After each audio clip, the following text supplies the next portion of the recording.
Morning guys, in today's project we're going to be upgrading our front suspension to this Matris. This is an Italian company that specifically designed this product for the Rebel 1100. This is called the Matris F15K. It's a cartridge system that has rebound on one leg and compression on the other leg, and they provide you with springs designed for your own weight, as well as ship you the oil with it as well. The kit comes with its own instructions, and they're very clear, and we'll follow it while we're doing our installation.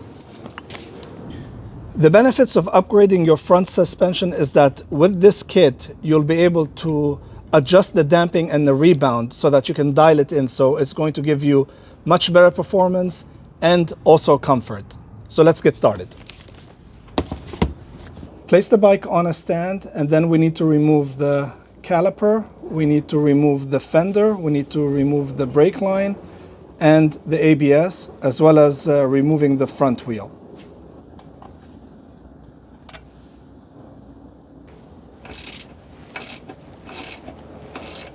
Remove the caliper and make sure you hang it. Be careful as you're removing it because it might scratch your rim.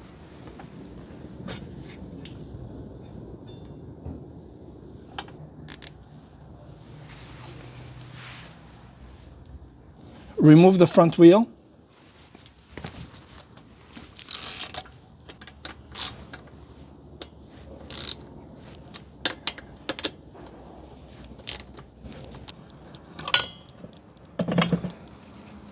The next thing we need to do is remove the fender. Remove this bolt to free up the brake line.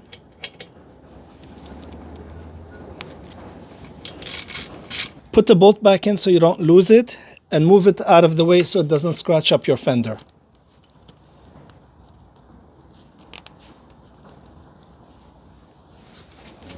To remove the fender, you have 2 bolts on this side and 2 bolts on the other side. These are 5mm hex. Okay, this is pretty cool actually. There's a groove over here that this is going to sit in so that when you mount it back up again, it's going to be in exactly the same place.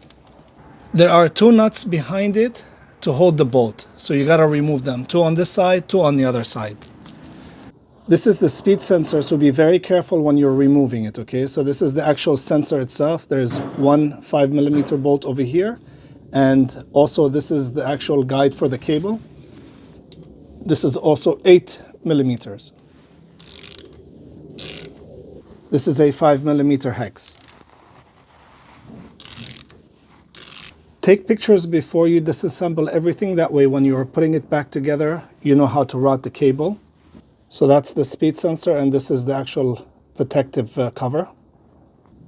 Put the bolts back in their place so that you don't lose them and forget where they go.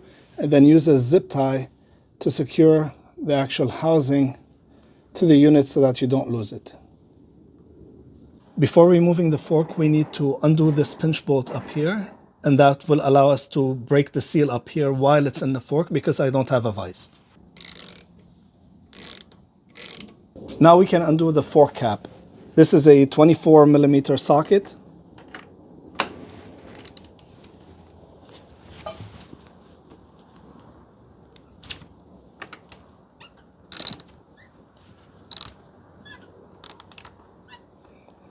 That's all that's needed. In my case, I don't have a headstand, so I'm using an A-frame ladder, and I'm using this point to lift up from, one on this side, one on the other side, and I'm just using straps in this fashion.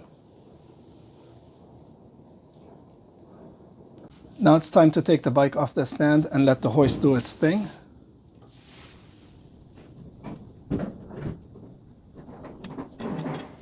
Okay, there we go. We have success. This is a good time to measure the extended fork, and from the top of the dust cover down over here, that's 16.5 centimeters or 165mm. These are the last 2 bolts that we have to undo on the lower triple, and that will release the fork leg. Make sure you secure the leg before undoing the last one, because it could slip. As you can see, the fork leg is free to come out. Let's continue to pull the leg through.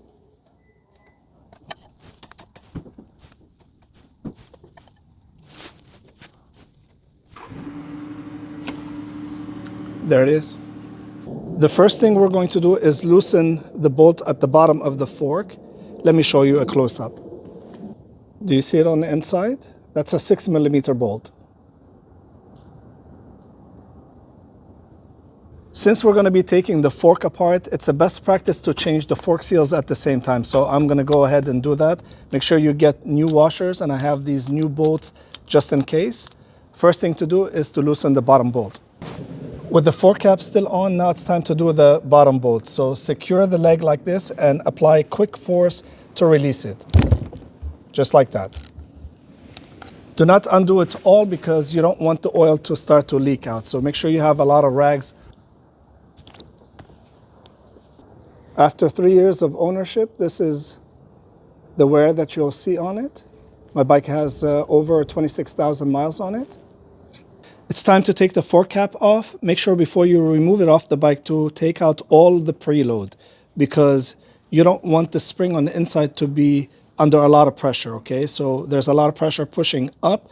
Be very careful when you're removing this.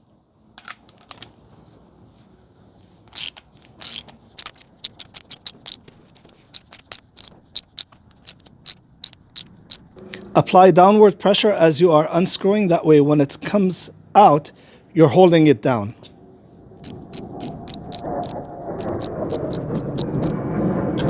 There it is. Okay, it just released. And you see how I have my hand over it over here? I caught it. You see that? So downward pressure and use your hand over here to hold it in place. There it is. Okay, so there's the fork cap. And now what we need to do is drain the oil. This is where it starts to get a little bit messy. So remove the spacer. Make sure you have something to put it in. You have a washer. And finally, the spring.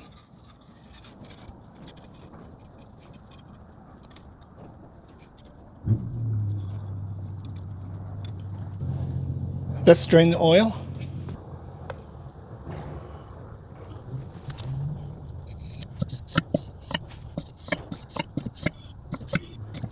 What you hear is me pumping the fork. Now we can remove the bolt on the bottom.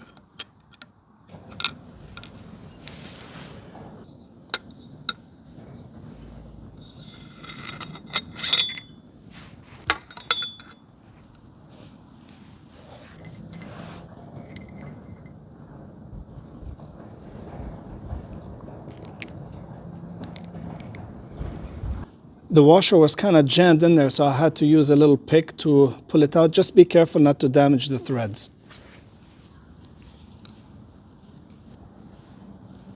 Now we can remove the oil seal. And now we can drive the oil seal.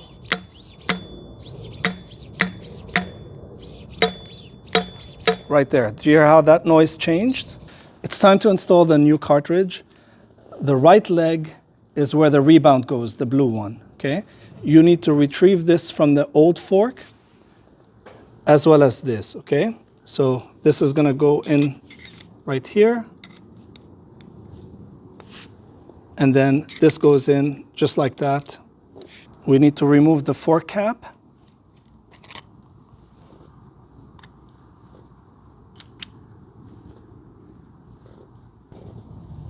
Time to install it. Push it all the way down until it bottoms out. And now we can install the bottom bolt with the new washer. I'm using a new bolt as well. Apply a little bit of thread lock to the bottom bolt.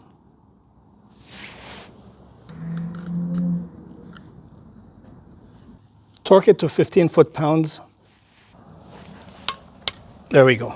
Before installing the spring, we need to add the oil, and we have to put 484 milliliters. So carefully pour that in there.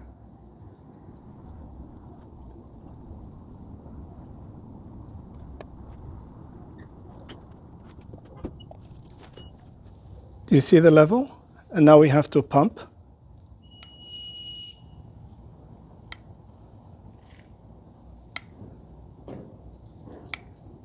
See the air bubbles coming out?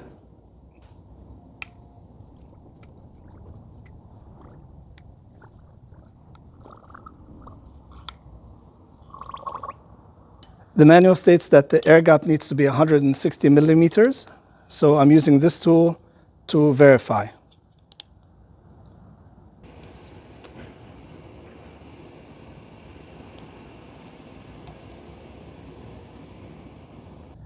Now that we set the proper fork oil, we need to install the washer,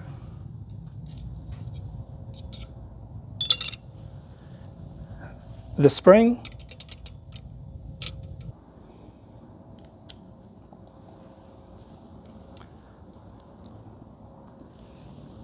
and the end cap. This is a 16 millimeter nut, and it needs to be tightened to 10 Newton meters. Before we screw in the end cap, we need to put a little bit of oil over here on the O-ring just to help it slide. And now we can screw in the end cap.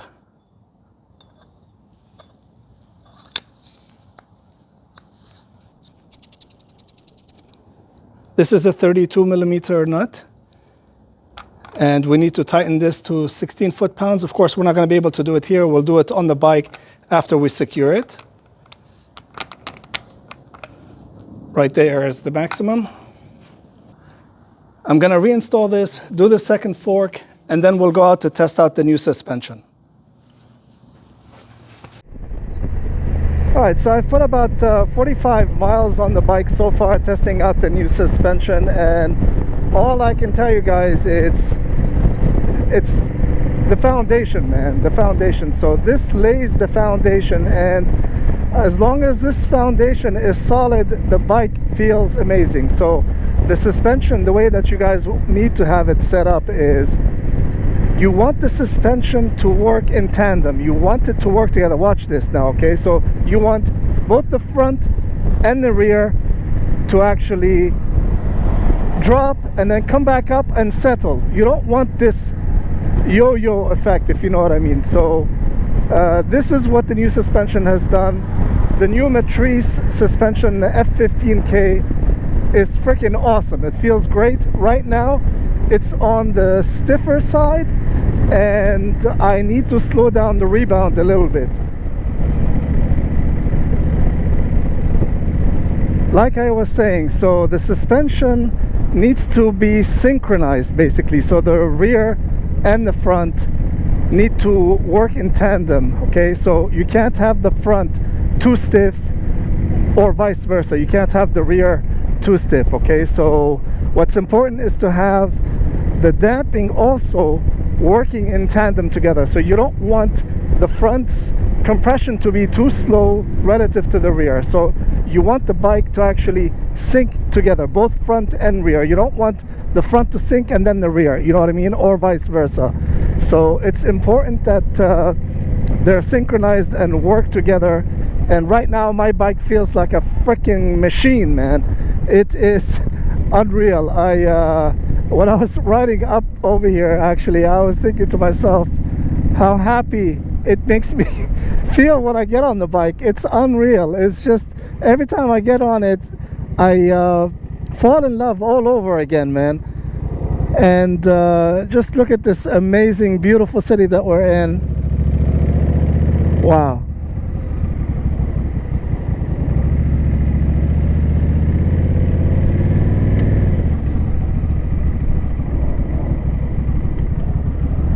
Let's go through this portal and see where we end up.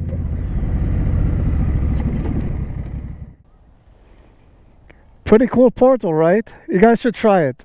Let's take a look at the bike. So with the new fork seals, of course, you have to go and test them out and everything, make sure that there aren't any leaks. So this has got about, what, 50 miles on it so far, so everything is looking great. And let me show you what the fork caps looks like. Right there, so you have your compression, you have your preload, so you see you still have a lot. What's awesome about this is that the spring is designed for your weight. Anyway guys, I just wanted to give you a quick update on my first impressions of the new suspension. So far so good. Happy Thanksgiving to everybody, and I'll see you soon.